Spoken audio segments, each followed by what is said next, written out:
Socks and shoes, Batman and Robin, hot dogs and extra sauce, some things just go together perfectly, but perhaps no two things fit together quite like the Game Boy and Pokemon. Sadly though, when it comes to Nintendo and the internet, all logic pretty much goes right out the window, which is why I don't think it's a given that the Pokemon games are going to come to the Switch's online service, and if you give me like 6 hours, I'll explain why.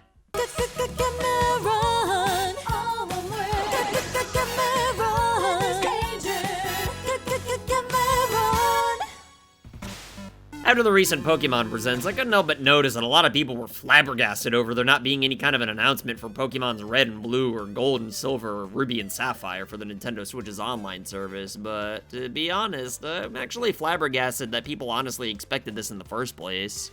Look, obviously I'd love to see this happen, but unlike the rest of the Game Boy libraries, Pokemon games aren't something you can just really copy and paste and call it a day. I mean, like, yeah, you could and everybody'd probably be happy, but for as much grief as I've given the new Pokemon games on the Switch, one thing I actually respect about Game Freak is the fact that they've always understood the importance of keeping all your old Pokemon dating all the way back to 2002.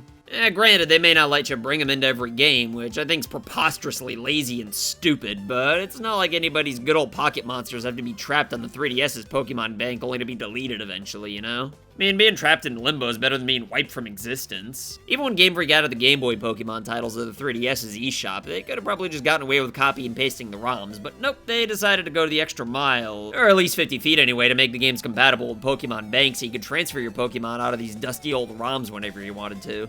Now, couldn't they do the same thing for the Switch versions? Should they port these over? Well, of course they could, but do you honestly think that Game Freak would essentially just give games away that require anything beyond just copy and pasting? Yeah, sure, they let Nintendo add some spin-off 64 games, but when it comes to the mainline series, I have my doubts these things are ever just going to be added to the service. Hell, even the 3DS versions charge twice as much as what the other Game Boy games on the system were asking for, so given that Nintendo doesn't completely own Pokemon, I doubt that Game Freak would want their mainline games just kind of tossed in the mix next to other games. I mean, I'd imagine there aren't very many people buying the Switch's online service for the retro games alone, and even if there are, I doubt we have very many people on the fence who are gonna cave once Pokemon games are added. Surely Nintendo would pony up the dough to add these, and given that they do partially own the franchise, it'd probably be a little bit cheaper than usual, but still though, I'd imagine that the meetings over adding these games would be a little tense. Hello my friend, would you let us add the Pokemon games to the Switch's online service? Maybe if you pay us way more than the standard rate, but what's with that accent? What are you talking about? This is just my authentic Japanese accent.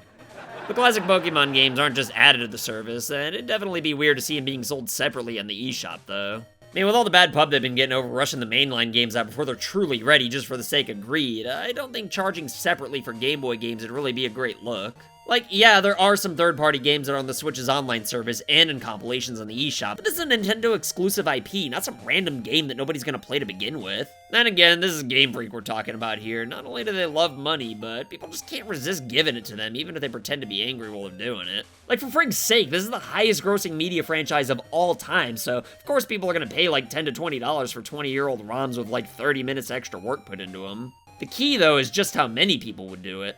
Well, I'm sure they'd probably make an assload of money, but seeing how the Switch already has console-exclusive Red and Blue remakes, it'd be kinda silly to sell the originals after the fact, and then later on sell the first remakes from the Game Boy Advance. That's not to say that we wouldn't see this happen, but I don't know. To me, it just makes more sense to add the Game Boy games to the online service and then just kinda call it a day.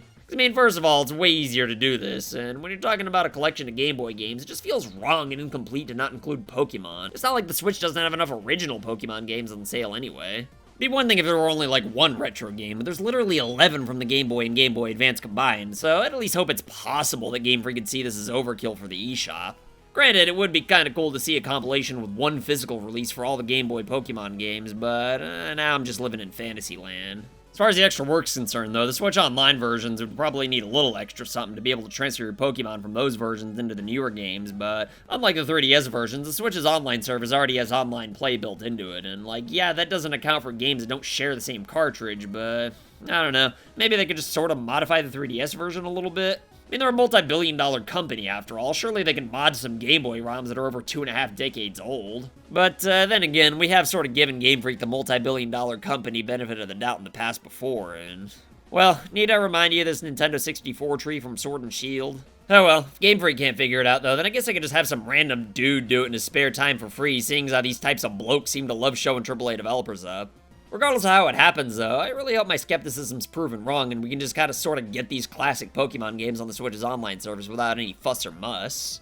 Truthfully, I don't even want to play these games myself, seeing as I already have plenty of times in the past, and if I did again, I'd probably want to just do it on the original hardware since I'm a total geek loser with a small peep, but if Nintendo really wants to bring buzz to their online service, then this is a clear home run sitting right in front of them. I mean, with online play, this would really be a big hit for the console, even this late into its life cycle, but if I can go back to Fantasyland for a moment, I think it'd be a brilliant move for them to just blatantly copy the old Twitch Plays Pokemon concept for a special event on the Switch. Sure, it might not make Nintendo any actual money directly, but I think if they did it officially as a one-off, then it could really bring a lot of eyeballs to the console in general, but now I am just kind of rambling, I suppose. At any rate, though, Nintendo and Gamefreak, I know you never miss any of my uploads. Just put these games on the Switch's online service and don't be weird about it.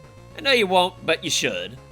Anyway, that's all for today, but if you got a kick out of my incoherent rambling and disturbing imagery, though, then you should check out this video I made about the history of cocky video game consoles. But if you'll excuse me, though, I gotta go press the stop button on my VCR from when I started recording this Time Cop marathon like 20 years ago.